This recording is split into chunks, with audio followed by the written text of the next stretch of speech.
It's time to feel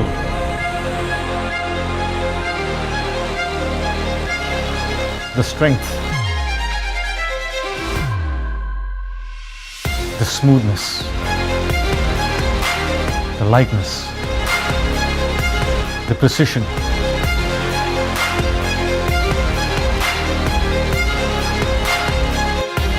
the innovation, the design.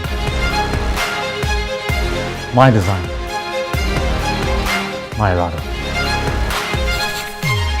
Feel it.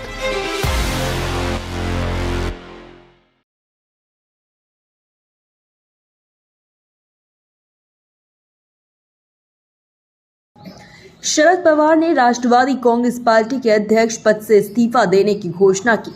उनके इस ऐलान के बाद महाराष्ट्र की राजनीति में हलचल मच गई।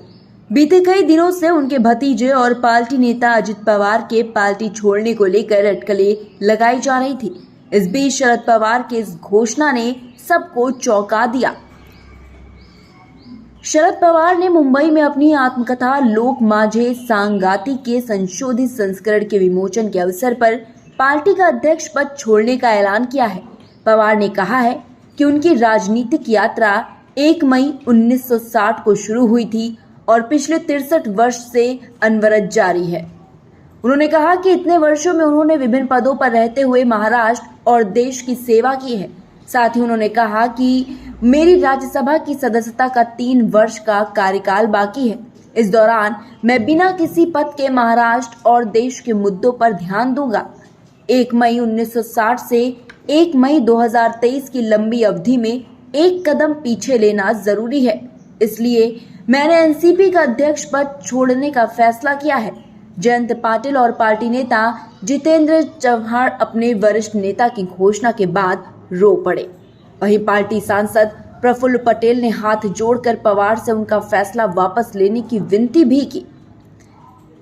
शरद पवार के इस्तीफा देने का ऐलान करने के बाद एनसीपी कार्यकर्ताओं ने विरोध शुरू कर दिया।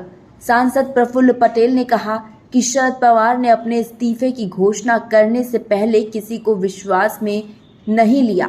शरद पवार ने उनके इस्तीफे का विरोध कर रहे भावुक कार्यकर्ताओं से कहा कि मैं आपके साथ हूं, लेकिन एनसीपी अध्यक्ष के रूप में नहीं। शरद पवार के इस्तीफे के बाद उद्धव ठाकरे गुट में भी खलबली मच गई और मातोश्री पर संजय राउत समेत कई नेता पहुंचे।